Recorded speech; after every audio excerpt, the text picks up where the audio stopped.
আমরা যারা গুনাহগার পাপী, যারা সময়গুলোকে সঠিকভাবে কাজে লাগাই নাই, তারা আফসোস করব কেন আমরা এই সময়গুলোকে কাজে লাগাইলাম না, কেন ভালো কাজ করলাম না। আর যারা ভালো কাজ করেছে তারা আফসোস করবে কেন আরো বেশি ভালো কাজ করতে পারলাম না, কেন করলাম না।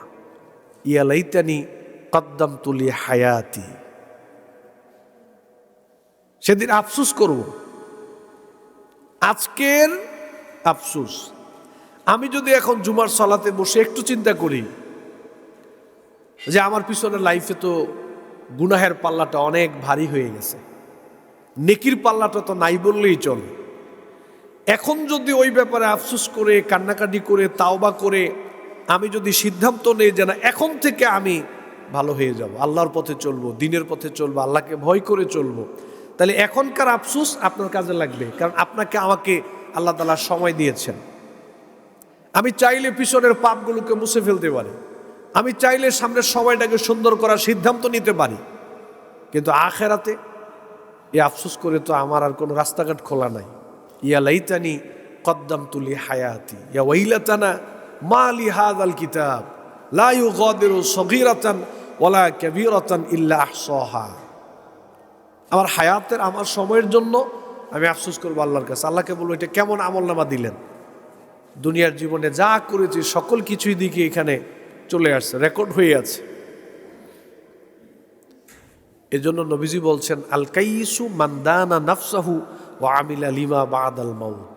সবচেয়ে বুদ্ধিমান হচ্ছে ওই ব্যক্তি যেই ব্যক্তি পরকালীন জীবনকে সামনে রেখে দুনিয়ার জীবনকে চালায়।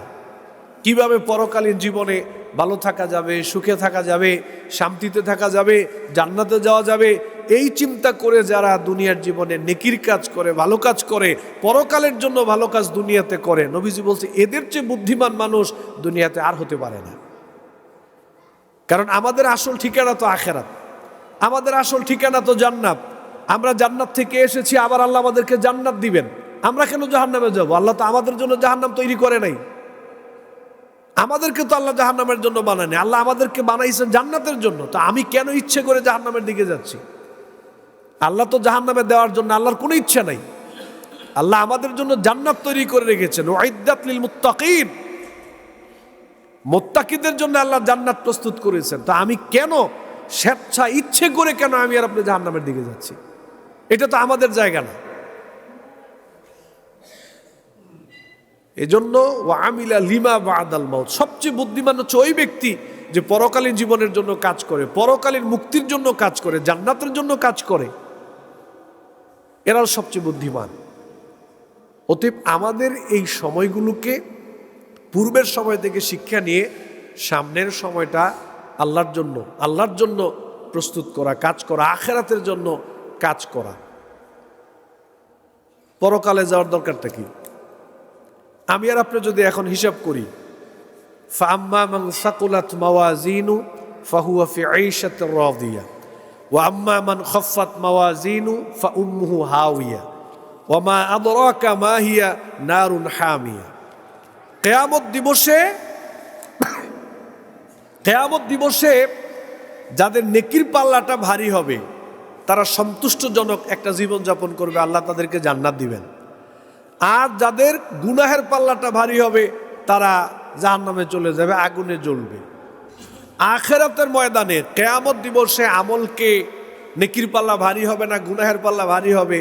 আমি তো মনে করি আমি আমারটা, আপনি আপনারটা, আমরা সবাই মিলে যদি এখন একটু পর্যালোচনা করি যে এই যে আমার 33-34 বছর বয়স, 50 বছর বয়স চলে গেল, একটু চোখ বুলাইলে পিছনের দিকে তাকাইলে তো বোঝা যাবে আমার নেকির পাল্লা ভারী না গুনাহের পাল্লা ভারী।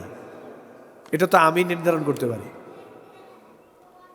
এটা তো আমরাই বের করতে পারি। যদি নেকির পাল্লা ভারী হয় তাহলে আরো বেশি করে করার চেষ্টা করতে হবে, আর যদি গুনাহের পাল্লা ভারী হয় তাহলে তাওবা করে সামনের জীবনটাকে নেকির পাল্লা দিয়ে ভরে দেওয়ার চেষ্টা করতে হবে। এখনো তো সময় আছে, এখনো সময় আছে, কিন্তু আখিরাতে তো এই সুযোগটা আর দেওয়া হবে না যেটা আমরা এখনো পাবো।